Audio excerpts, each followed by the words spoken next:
Have you been pushing through exhaustion, pain, or symptoms while being told it's just stress or it's all in your head, even though you know something deeper is going on? Here's something most women are never told. When your body changes, your identity often gets shaken too.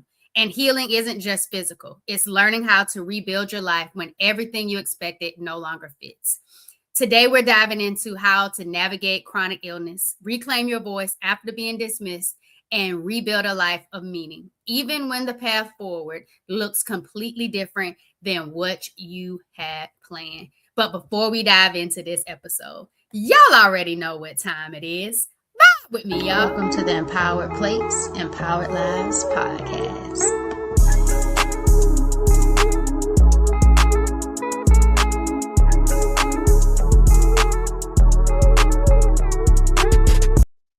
Y'all, welcome back to another episode of the Empowered Plates, Empowered Lives podcast. It's your healthy habits and lifestyle coach, Jovonnie, helping women who are tired of pushing through pelvic pain, bloating, and burnout finally understand what their bodies are trying to tell them before they lose more years accepting dysfunction as normal. And today's guest is someone whose life shifted from being a practicing psychologist to navigating chronic illness himself. After toxic exposure triggered a primary immune condition, his journey of being dismissed, rebuilding identity, and finding purpose through pain will speak directly to anyone who's ever felt unheard in their healing journey. Welcome to the Good Vibe Studio, Dr. Jeff. Well, thank you very much for having me. I appreciate it very much, as well as the dancing. I needed that. Yes, sir. You went from helping others as a psychologist to becoming the patient. What was that moment like when you felt like your life completely shifted? It was terrifying. It was scary. It was incredibly uncertain. I was walking into something that I knew from the other side of the room, but I didn't know it from this side of the room. I didn't know it from being the patient. And so all of a sudden, as our brains work, they're problem solving machines. They like to solve problems. And all of a sudden, I have this new problem that I don't know how to solve. And then I go through a series of doctors trying to help me navigate it. And oftentimes they only made things worse, unfortunately. But where it was ultimately derived from was that I had been working in an office. It was near the airport and it had been turned over a few times in bankruptcy. It wasn't taken care of. And there was black mold in the HVAC. So for years, I was sitting just inhaling. And I would work sometimes 6 days a week inhaling this black mold. And there's actually two different neurotoxic types of mold that were there. I had it tested from a specialist. And what I had was this sinusitis, had this horrible headache, and ended up going to a neurologist. And the neurologist prescribed prednisone, which lowers your immune system. And once that hit my body, the mycotoxins, because it's just not mold. Mold's not the bad guy here. There's certain types of mold, and the mycotoxins took over, and I had all these symptoms from kind of felt like lightning bolts across the left side of my head as there was a nerve being impinged, burning in my feet. It could be bladder pain, red ears, strange visceral sensations of adrenaline going down my back and chest, you name it. Unfortunately, when I went to go see all these different doctors, they could have been internists, neurologists, podiatrists, urologists. I saw a lot of ists, there were all of them. And my problems didn't really fit neatly into their decision tree. Now they could look at a particular, well, here's your bladder, here's your foot, and here's this, and here's this, and here's that. But I had this incredible neuroinflammation going on. It was like a neuroinflammation concussion because I had difficulty recalling people's names. I had this incredible fatigue and all these things kind of going on, but no one was really kind of putting all the pieces together for me, which only made me feel more lost, more confused, and less of me. Because once I took that dose of prednisone, that was the first step into the land of illness that I really haven't exited, and I don't plan to exit because that mold kind of later triggered a primary immune disorder called it's called common variable immune deficiency. And so now I have to infuse immunoglobulins in once a week because it's a part of my immune system that no longer works. I think that's a lot. That's a lot to take in, especially when you think about just being in the workplace and consuming that mold that was in the HVAC system. And I'm wondering, like, was it just you that got sick? How many other people are in environments or buildings that potentially could have this mold issue that people are breathing in? And it makes me think about how about 80, I think they said about 70 to 80% of health issues are triggered from environment. And that was a big Absolutely, testament sure. that self to it, because I bet you were pretty healthy until that consistent exposure to the black mold. I'm glad that you told us and reminded us that our brains are problem solving machines, and it's really They something are. going on, because sometimes we think, oh, my brain won't calm down, or sometimes we don't even give credit and value to all of the different organs and systems that we do have. But I like that you talked about and related to so many people out there, and so many women, men, children that feel more confused, feel more lost, feel less of themselves when they're unable to really get the help that they're seeking, especially when they're seeing a lot of ist. Yes. The healthcare field to navigate through that. And I'm really grateful too that you kind of gave us a lot of those different symptoms of what it looked like to be impacted by that And it mold. was messy, and there were a lot of different symptoms, 100%, and you have to trust yourself in that. And that's a big thing. Trusting yourself when you don't even understand what's actually happening. And I feel like that's big too, because sometimes it's not necessarily just trusting yourself, but it's also reminding you that life doesn't break you. It just starts to break your expectations over time. But you must Yes. evolve and kind of evolve and arrive to where life has Yes. now brought you. And sometimes that takes a little time, and I know we're going to kind of get into identity and shifting and what that really looks like, but you were dismissed and told it was anxiety. What does I that was do to Yeah, someone and that was when one of the their more expensive reality doctors isn't that I being went to. believed?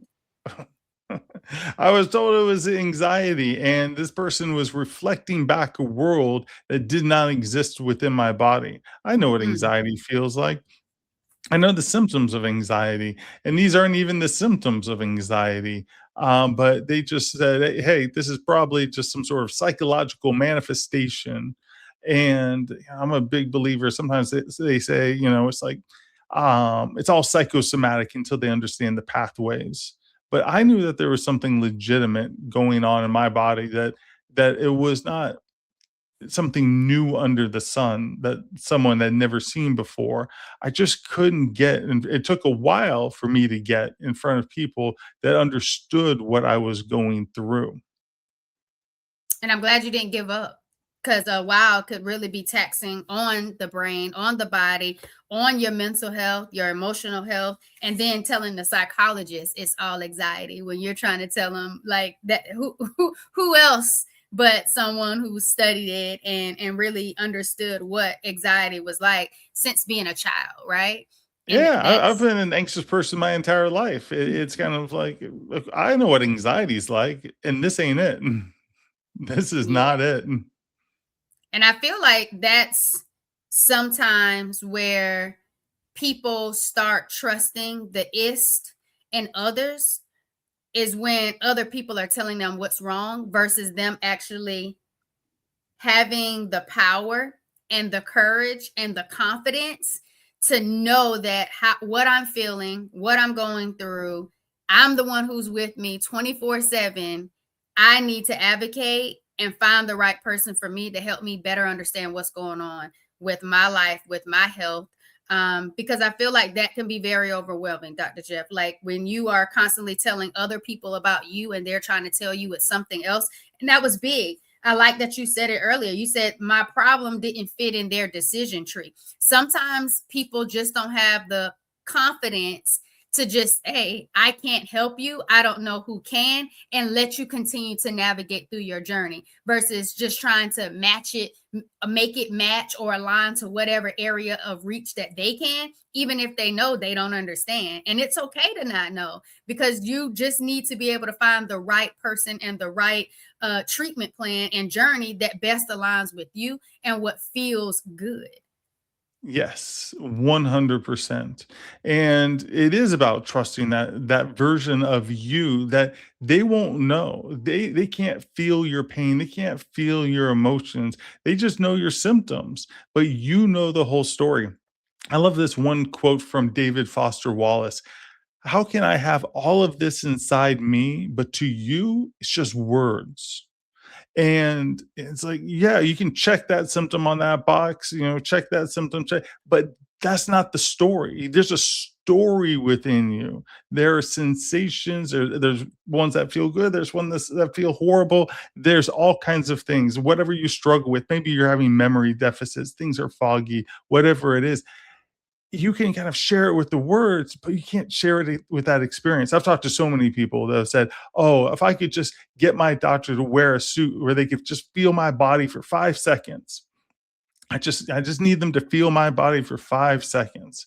And the fact is nobody can ultimately do that, but you can find people who are curious. That's the one thing that I'm always looking for any of my providers, any of my doctors, whoever it may be. Are they curious about my story?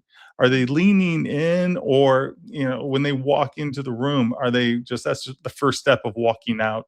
They're just there to do their 10 minutes, 5 minutes, and then they're out. I need them to be curious about me, and I need them to believe me. And if you don't believe me, that's fine. Just tell me you don't believe me so I can move on to the next. Thank you, Dr. Jeff. Thank you. Y'all, I want you to know that this episode of the Empire Plates, Empire Lives podcast is sponsored by Forward Vibrations.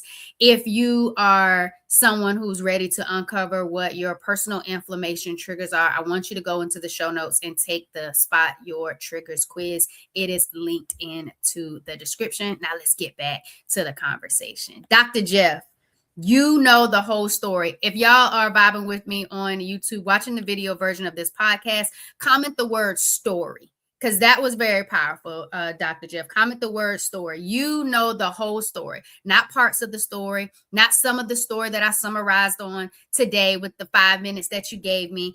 I know the whole story. And I love that you said that the person that you're trusting with your story, with your health, with your life, with your vitality, they need to be curious about you, leaning in, interested, and value what it is that you say. So many times on the podcast, we've had conversations, Dr. Jeff, that really talks about bringing in your notes.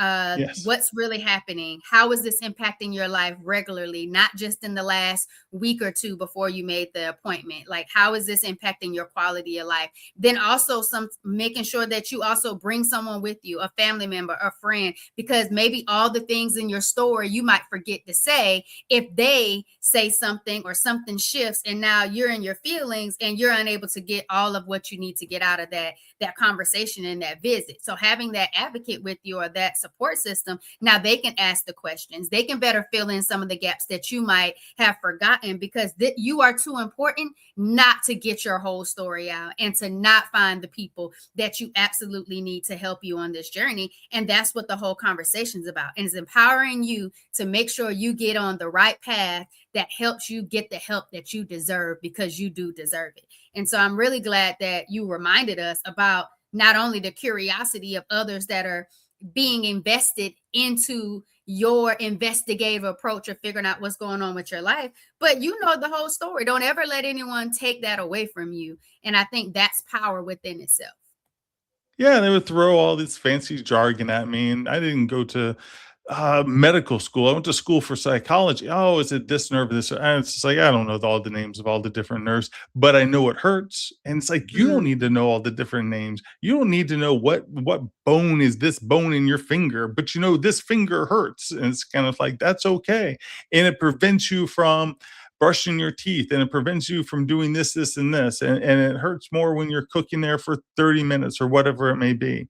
You know that story. Don't let them take that away. And I love the idea of having that advocate with you, because you're there because you're sick. You're not going to be at your best. You're not going to remember everything. You're there because something is wrong. And I'm always a big advocate of asking for help, solidarity, community, that you don't have to go into things by yourself. You may have gone through, 40 years of going to the doctor by yourself. It's okay if the 41st year you say, you know what? I need my spouse, I need my partner, I need my aunt, I need my friend, I need somebody with me who can also speak for me, who's also going to listen to the feedback too, because odds are you don't always remember everything that the doctor may say. So it's helpful to have someone kind of get that information back so they can remind you. But to help advocate that story, they know the story of you too. They know what's different before you got sick. What seems different? What do they see? And it just lends itself to increased credibility. Now, most of the time I did not bring, somebody with me, but there were a few times that I did. It's come on, and I didn't leave them in the waiting room. It's like, come on back. Let the doctor, ask questions. Let the doctor, whatever. You bring up whatever concerns, ask the doctor. So we don't have to do this by ourselves. And it's tough. Some people, I know lots of people may be sitting there, it's like, I may not have that person. It's like, I hear you, absolutely. But if you do have that person, ask for help. And take the shame out of it. Like, and it's okay. Like, just take out the shame of whatever it is, like whatever you're going through, the pain, you're going to find purpose in it in some way, shape, form, or fashion. And what you're going through, it might even help the person that's going with you better understand what they need to be aware of and how This they is should, true. take care of themselves. And so you're right. We're not in this world alone. There is a sense of community and belonging. When you were talking, it made me think about even if you don't have adults, that could go with you. My students, we did a project and it was like they could create a business or a nonprofit or a hybrid. And I had a group of boys that wanted to help with healthcare gaps. And as we further along in the project and really tried to figure out how did they want to help, what was their solution, they wanted to be able to take senior citizens to their health appointments, to their health appointments, their medical appointments. Wonderful. And they were just like, we'd rather go to help with translation to better give them support so they're not mistreated. And I was like, well, if kids already see this as an issue and maybe they have a family member or they know someone who's been Mhm. mistreated through those healthcare gaps, how important it is to not just have a witness, but what did you just say? Have credibility to speak on what that pain story and that experience is looking like Yes, for you. And it really, it really changes the game. It really shifts things because now it's a 2-on-1 type of thing. And it's not a two versus that one is. It's more so you have two people that are expressing this story, sharing what this is costing someone and their quality of life, how it's impacting them. It's hard for you to override two people with a it is. credible story that knows the whole story than you with that only getting a snippet of it. And it's harder to be able to say. And I had one guest on the podcast that was in the UK, and she actually even documented when the IST would disregard what she would say or ask for, say, okay, so you're refusing to provide me with this test or this lab work Yes. or this. And she would like write those things down. And sometimes that applies a little bit of pressure because now you have to explain why you're refusing to, explore this test or this exam when someone's wanting a little deeper work. But let's talk a little bit about identity, Dr. Jeff. When illness Please. changes your body and your capacity, how does it impact your identity? Well, the very first thing is you want to go back to the way it was. And so you don't even know what this new land is. It's a land of uncertainty. You just walked into a land of shadows. You haven't traversed through it long enough to know exactly how you're going to function. But the thing that I see a lot is that people will burn themselves out by trying to play by the old rules. They will try to kind of, they don't want to recreate, they don't want to accept it, they don't want to, deal with the ramifications that they are indeed sick.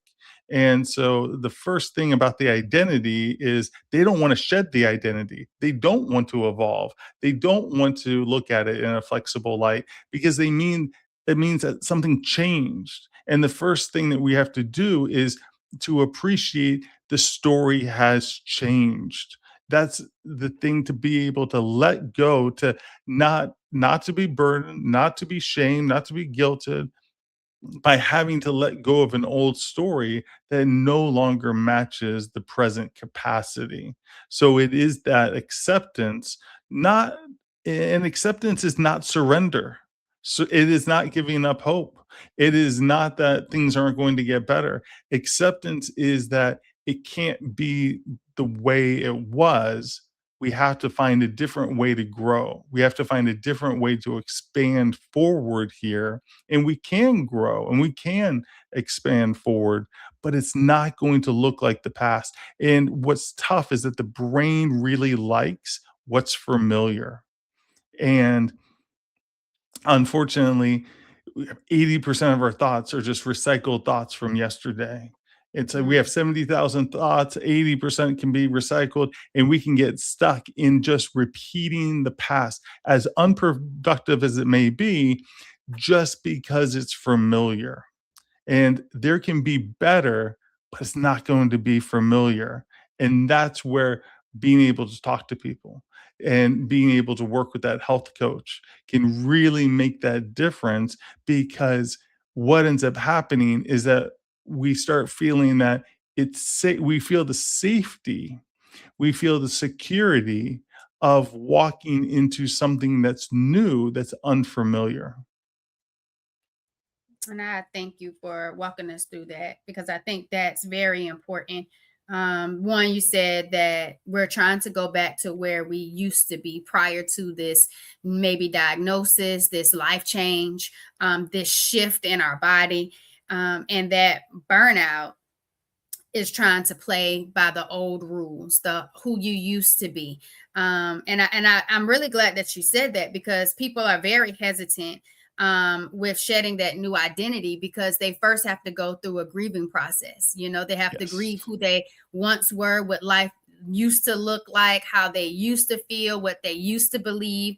And sometimes that grief comes to not just the old you and the old habits and the old lifestyle, but also some of the people and the things that were attached to that way of living. And that's a lot.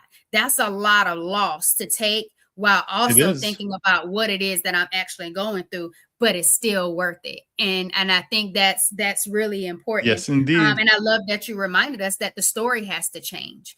Your Yes. story has to change. Your story is changing, and acceptance is not surrender. That was powerful, Jeff. That was powerful. Acceptance is not surrender. I want y'all to write acceptance in the comments. Acceptance is one thing to accept. It doesn't mean you have to surrender. And you talked about expanding forward, and I just have to tell you this, Dr. Jeff. So back in April 2019, I had got sick, and I didn't know what was happening, because I don't usually get sick. I was nauseous. I was in some debilitating pain, and my nurse practitioner, all we could come up with was stress. And the powerful moment in this, because I'll pause on this part, is that if you don't know the full story and you miss out on the details, you don't get to tell everything that's happening when you're not Yes. as aware. And so when you're not aware of yourself and how you're living, it's harder to tell that full story when you're going to talk to the IS to try to get that Yes. help. Fast forward, August 2019, debilitating pain again, nauseous, can't get comfortable. I'm driving, the pain hits, I lose slight control of my vehicle, slide into that right lane just a little bit. Of 18 Mm. wheeler was approaching. I saw my life kind of flash before my eyes. At this point, I knew something was wrong in my body. I didn't know what was happening. I had never felt this before. My nurse practitioner told me to go to the ER to get imaging. I go to the ER. They start the imaging, they start the testing, and I had a large cyst on my right ovary, and they believed that it had ruptured, and that's what was causing that wave of debilitating pain and discomfort and the nausea. And they suspected endometriosis, had never heard of it, wanted me to go to the hospital because I was already in the ER. They wanted to transfer me to the hospital. I was like, let me go talk to my IST and get more Yes. information because I don't know y'all at all. Sure. And Sure. so my OBGYN suggested either birth control or I could go and see an excision surgeon to actually have laparoscopic surgery to get a diagnosis. I ended up March 2020, the last surgery before the pandemic, being diagnosed with stage 4 endometriosis, adenomyosis, polycystic ovarian syndrome, and they found 2 small fibroids in my uterus at the time.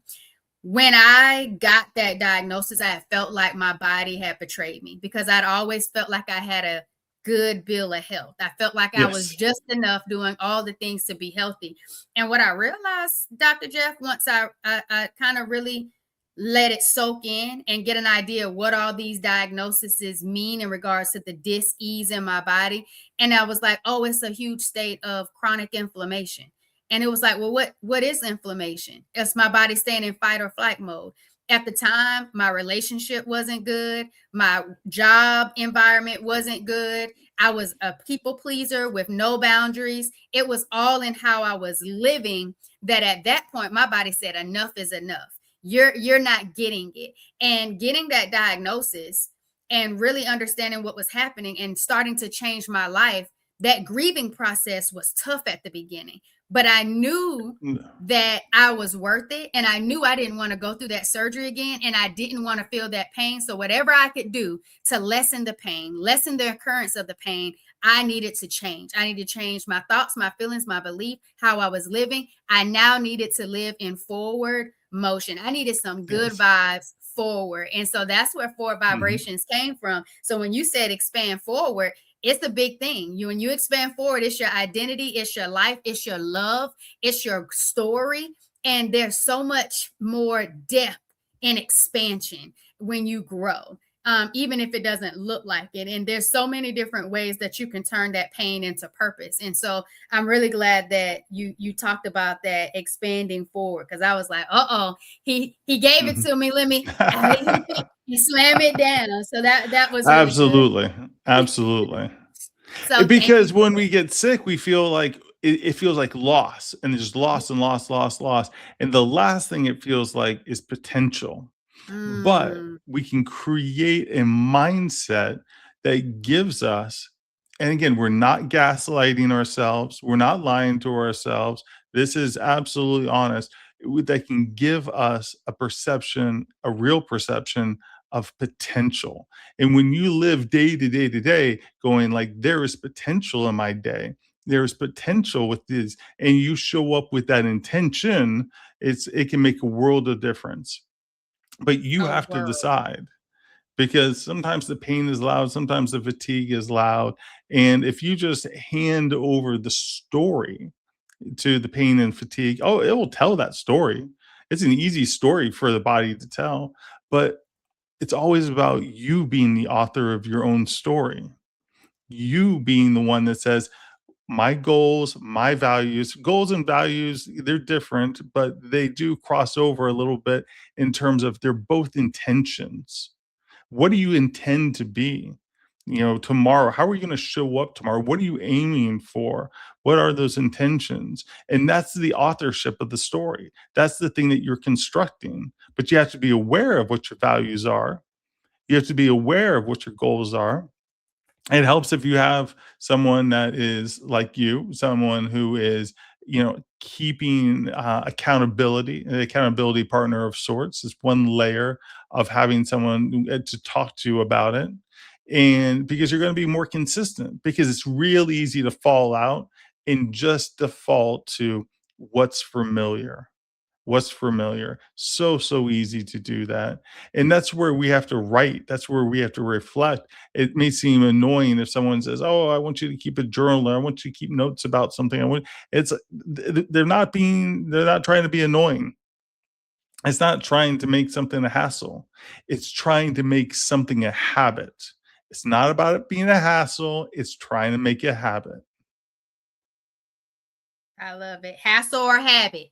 Which one is it? Hassle or habit? Um, Hassle from the past or habit for the future? Ooh. So which way are you living? Are you living in your past or are you living for your future? I think that was really good. I really love the loss versus potential analogy, Dr. Jeff, because that's really a decision. And it's a decision with first that thought.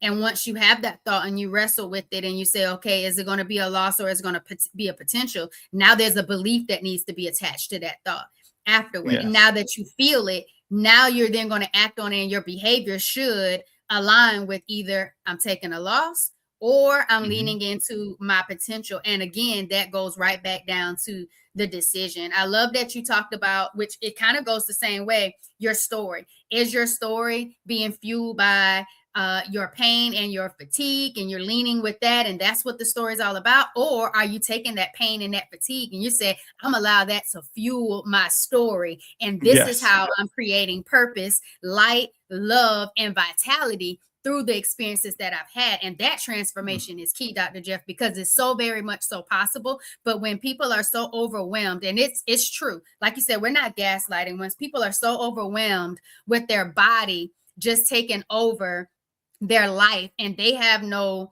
understanding of what's really happening and can't translate what the body is communicating through symptoms like fatigue, burnout, deep inflammation, they don't know what to do.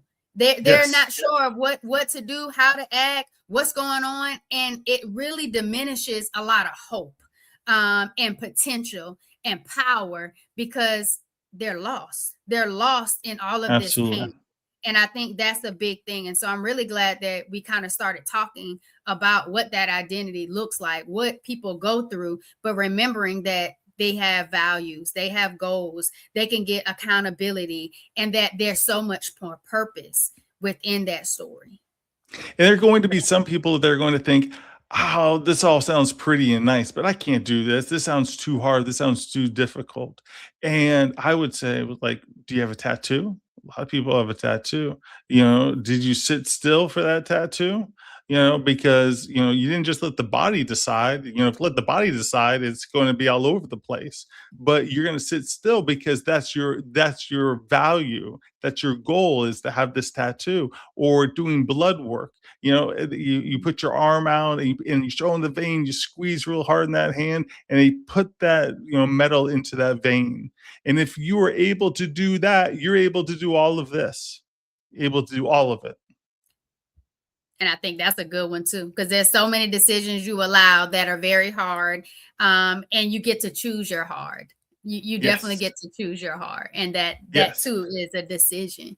Dr. Jeff, you talk about reassembling your life. What does that actually look like when everything feels so broken? So I said earlier, yeah, I really want my doctors to be curious about me. Well, guess what? I need to be curious about me as well. I Because it's not that I'm just going to buy a life that's sitting on a shelf and go, okay, this is me and this is my new identity.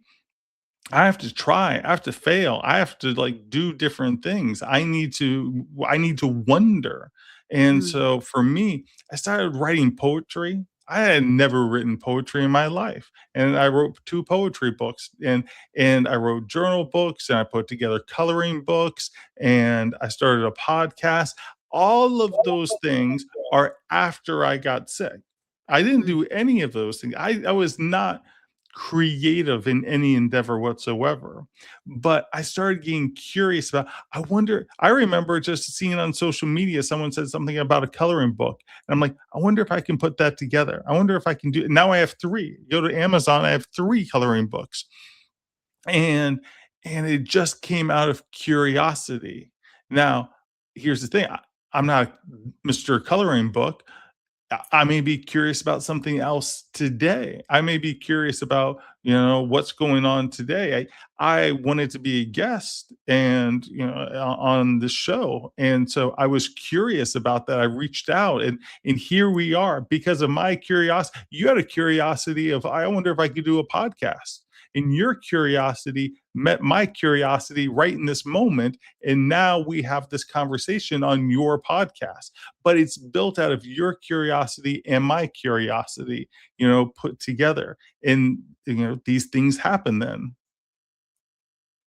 I But like it. we need to be curious, and we need to show ourselves grace and forgiveness for when we try things. So, for all my books that I've published, for all my coloring books that I've published, they have not been financial successes, but they were never meant to be a financial success. And they are wins for me based on their creation. They were wins for me because I was able to make it happen. It's not, they're not paying the bills, and that's okay. That's not the problem. I just needed to find these ways of being able to express myself. Because if you're afraid to fail, and because the thing is, for me, it's never about fail. It's either that you win or you learn. Failure is when you stop. And so you're either going to win or you're going to learn. So all of these things have all been moments of learning. Having this conversation here, I've had tons of conversations in my life, but not in like a podcast form, not like this. So even in this moment, as we're talking right now, I'm learning. I'm learning. And I think that's a big thing. Always remaining curious about life, curious about what can happen, because it leaves a gap for potential, right? And Yes. that potential of the unknown. And it could just be, if that potential, if you're going with a positive vibe, could be something really good. It could be leading into faith, that I know this is going to work out for my good. I know there's going to be purpose behind this, if not for me, but for who else? Who else and me? And I think that is big versus looking at it like you talked about a loss. I'm glad that you reminded us about grace and forgiveness. I wrote it down when we were talking about repeating the past, because it's not about being perfect, it's about progression. And so if you Yes. remain with that curiosity, you are giving yourself grace through the grieving process, and you're not allowing shame to take part in any aspect of the health at all, or your healing journey, or your life at all. You're going to be able to really shift and come out of that survival mode, and you're going to be able to really shift that identity and who it is that you are to become and evolve into, just because of everything that you've gone through. And so I'm really glad that you reminded us, are you winning or you're learning? Because that's all it Yes. boils down to, is are you Yes. winning or are you Absolutely. learning? And I think that's what we need to do. And it's not about failure either. It's just about finding what works for you. And then that's your definition of success, no one Yes. else's. And so I think a lot of times, because we get a front row seat to whoever wants to show their journey of health or healing and what their life looks like, we start to align our expectations and wonderings and curiosity sometimes compared to them versus what it looks like for you. And it's hard because you never knew Absolutely. who you were, what it was supposed to look like. You still don't Yes. know the entire path. And so Yeah, I think absolutely. that's powerful. We start comparing other people's highlight reels to our everyday life. And that's not fair. We don't know their everyday life. We just look at their highlight reels and compare that to us, ourselves. And that's where we then feel lesser than, rather than inspired. Because you just said it, like, together we're on this podcast having a conversation. Curiosities Mhm. created our platforms, and confidence gave us the courage to actually go and talk to strangers about something purposeful and powerful for Yes. anybody who listens and tunes in, because guess what, they're worth it. And so we're taking the value of our journey, our stories, our life, and sharing it with others, hoping that it inspires them to do something, take action, advocate, become aware, but most importantly, love themselves enough to Yes. know that they deserve better than wherever it is that they met us at, by the end of our conversation in some way, shape, form, or Absolutely. fashion. How do you balance, Dr. Jeff, trying to heal while also accepting that some things just may not fully change? It's based on, what am I going to pay attention to? The attention is going to be the reinforcer, and I know that there isn't just one piece of me.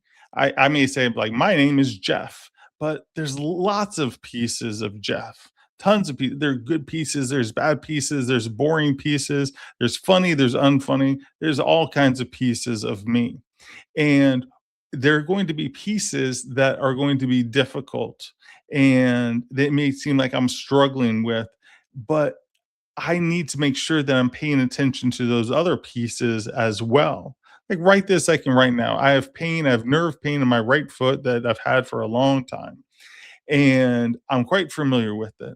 And it's easy to pay attention to that nerve pain in my right foot.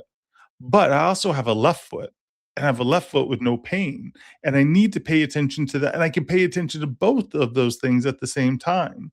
I can open up my window of awareness. So it's that curiosity of, are there parts of me that I'm not paying attention to?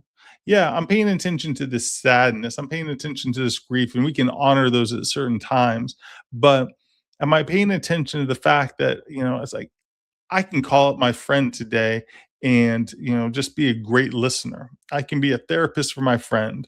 I can really make someone's day because I can call my grandma and she hasn't heard from me in like months, and I can just surprise her and I can make someone's day, that way. So we forget, like, there's that potential and there's that piece and there's that part of us, and we have strengths and we have abilities, but we need to be navigating, what are we paying attention to? And is that and as we pay attention to it over and over and over again, guess what's going to happen? We're going to get more familiar with it, and it's going to feel more like us. Because the problem is, you can pay attention to this good piece or this healthy piece, but it may just scream at us. So it's hard for us to get it to really stick. It's like why all of us know from like 1 to 12, we know our multiplication tables. But we go into like 13, 15, 16, it's like, I need some paper. It's like, why? Because we drilled it into the head, when we were in elementary school, 6 times 6, 7 times 7, 8 times 8. It's like we know that from repetition because we were paying attention to that when we were going through those flashcards. And if we want to kind of pay attention to our story, and if we want a different story, we need to kind of attack it that same way with that same level of repetition, because energy flows where attention goes.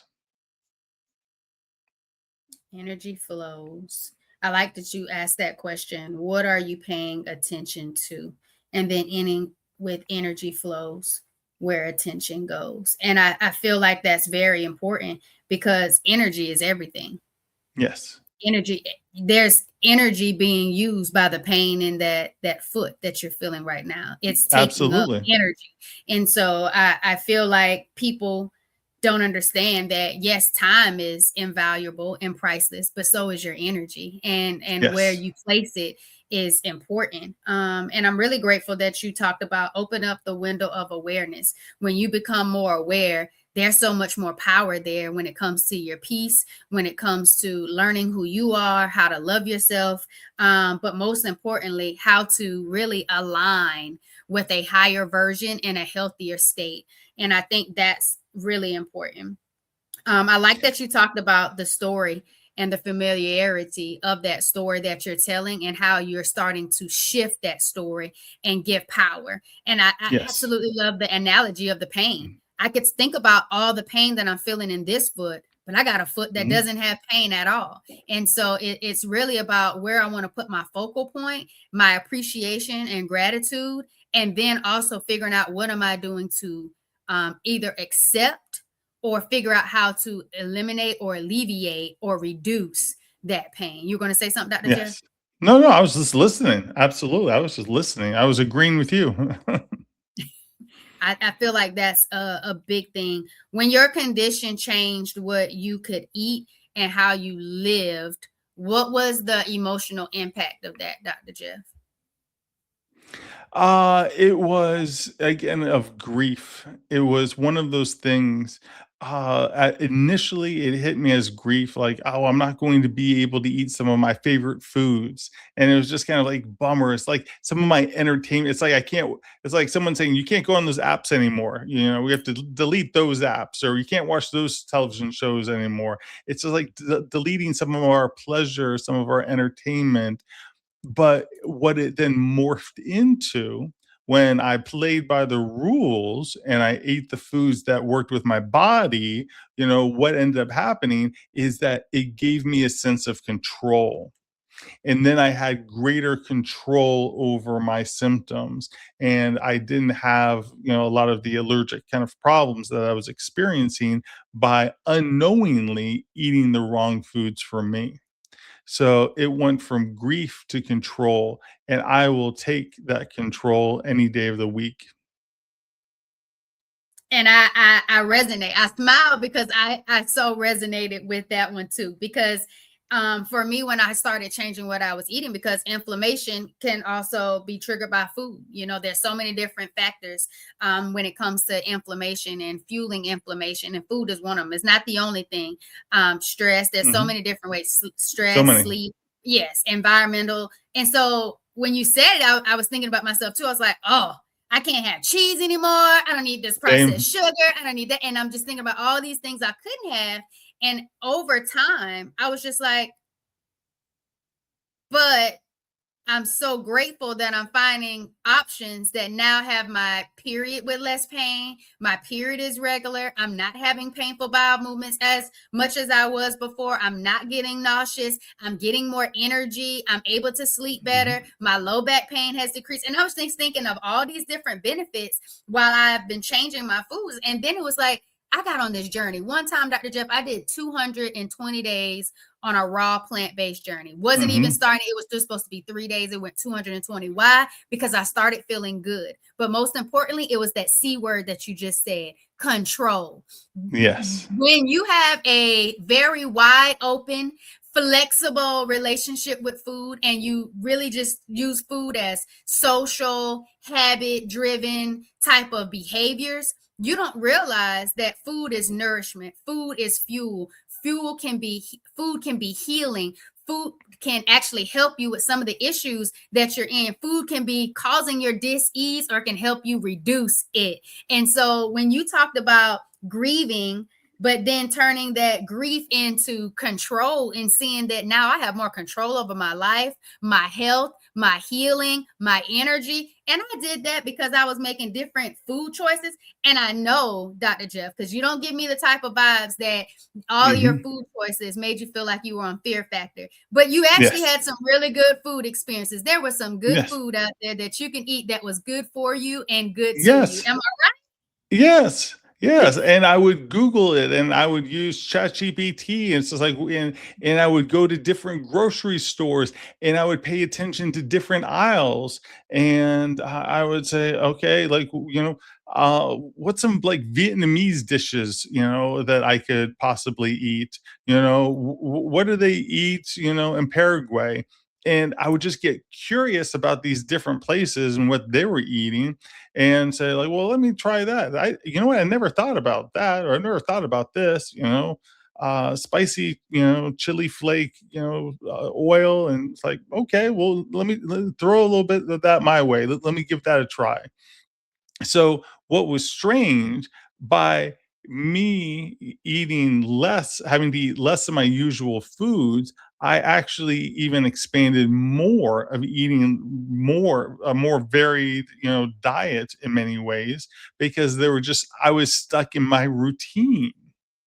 I was stuck in my routine. And I like, it's like you have all these different things, and it's like, wait, it's not like, oh, all these things happen. They didn't just magically happen. All these, symptoms that you said, resolved. It's like you did that. That was you, from your choices, your behavior. That was the body that you created. That's a health and vibrational state that you created. It is. Um, y'all drop control in the comments. Control. That was such a big thing. Control. I feel like really summed up that segment.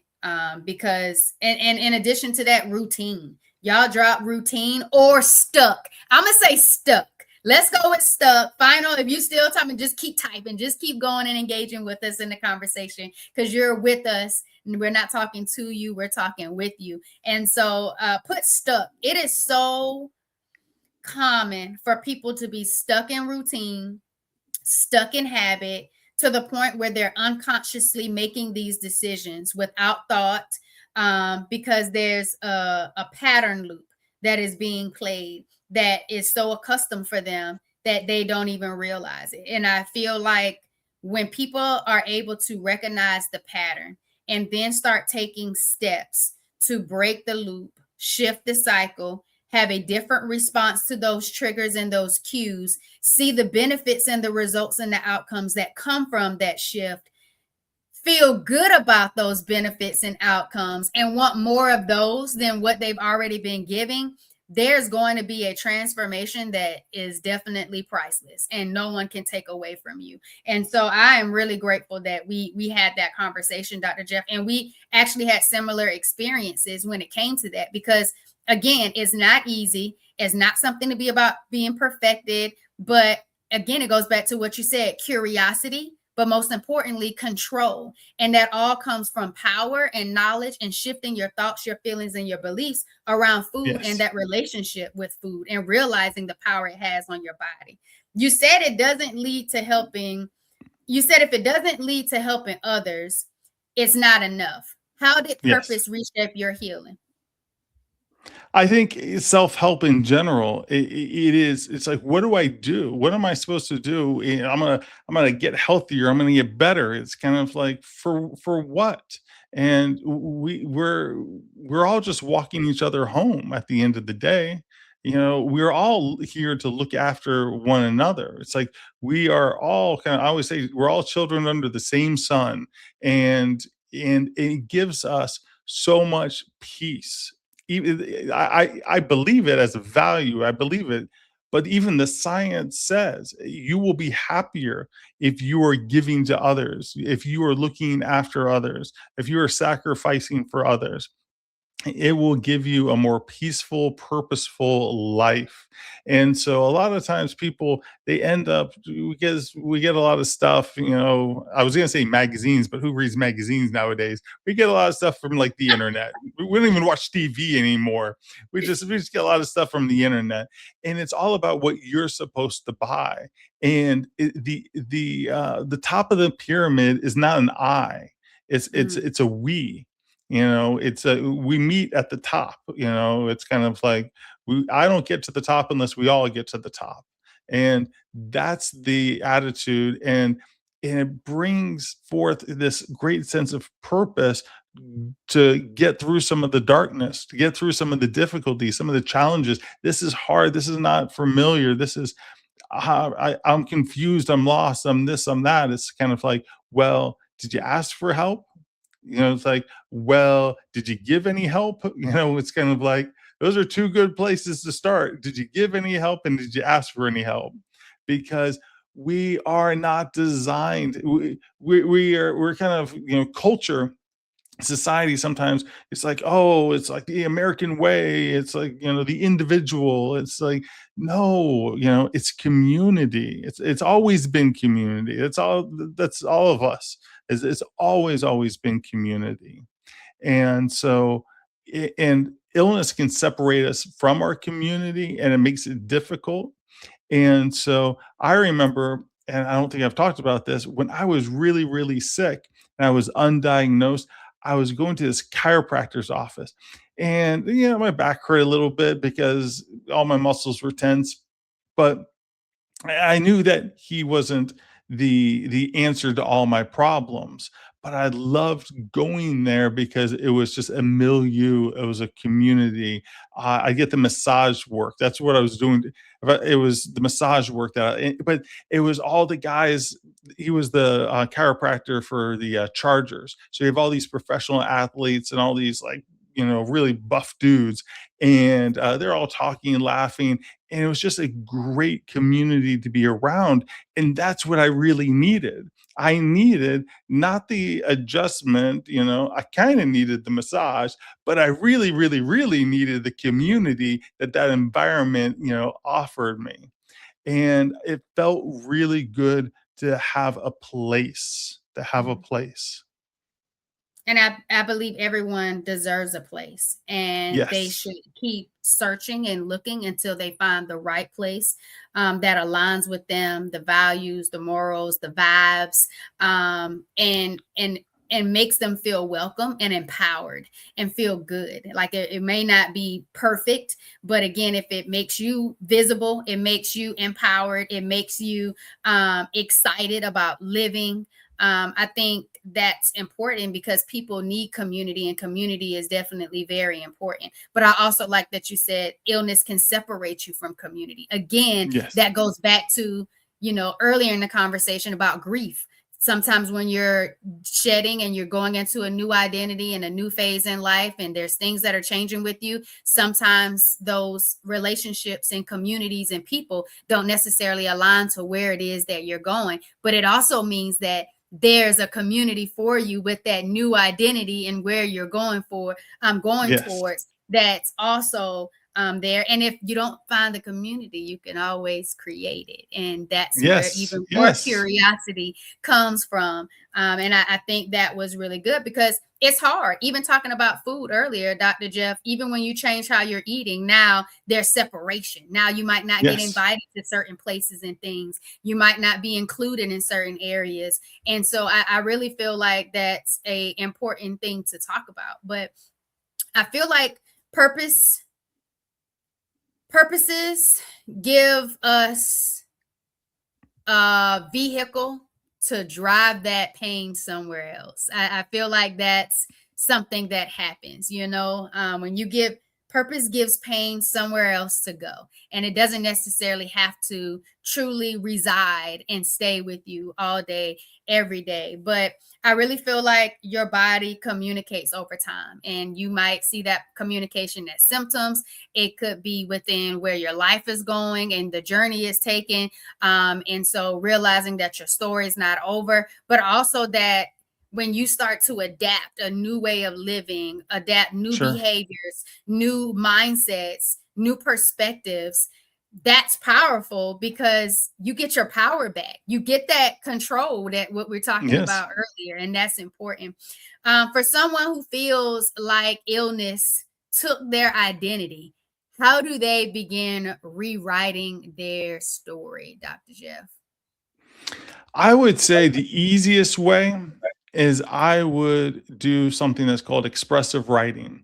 Is you get a piece of paper, set a timer, 5 minutes, 10 minutes, and I would just, what you do is you don't journal. You don't talk about, oh, what you did yesterday or, what you want to do tomorrow.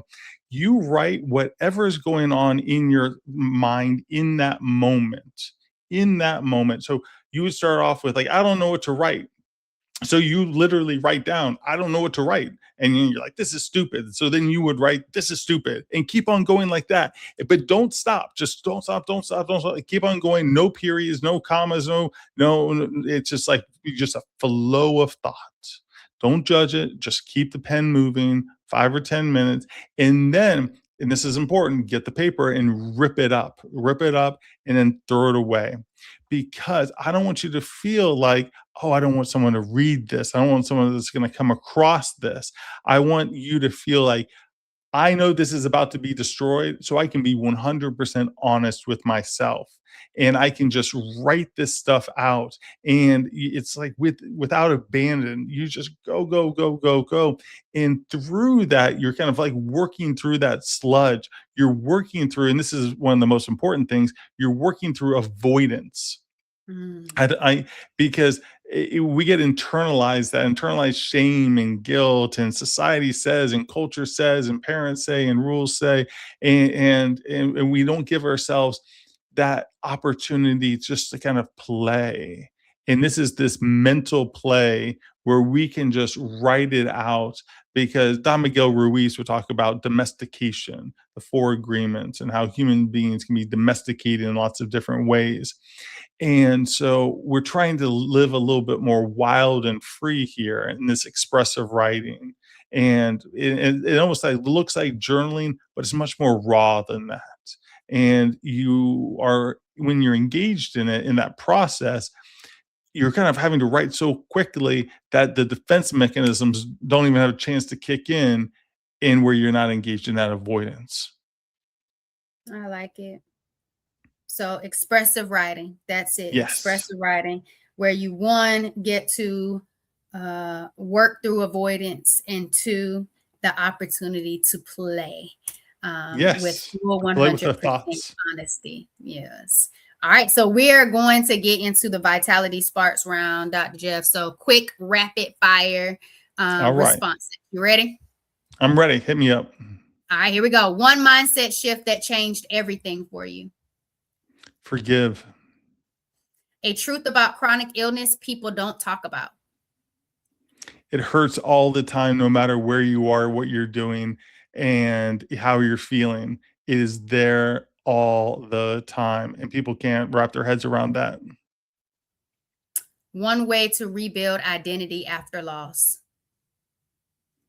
With play, to find any way to play, and to remember that there is a child within you that wants to play, and it doesn't matter how old you are. I'm 50 years old, and you can go out and play and find your inner child and allow that child to be able to play.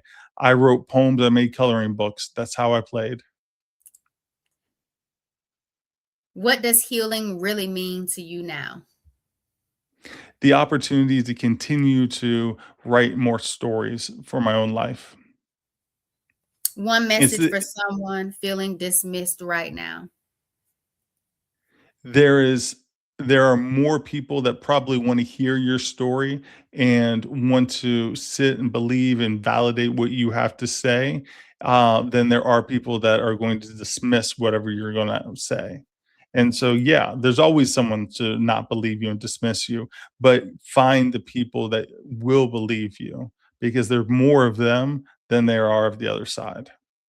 Yes, sir. Thank you. Thank you. Give some support, insights on how the girl dads, the father figures, male role models, partner spouses for women, young girls dealing with period pain, pelvic pain, fibroids, PCOS, endometriosis, adenomyosis. How can men and males be more part of that healing journey for them?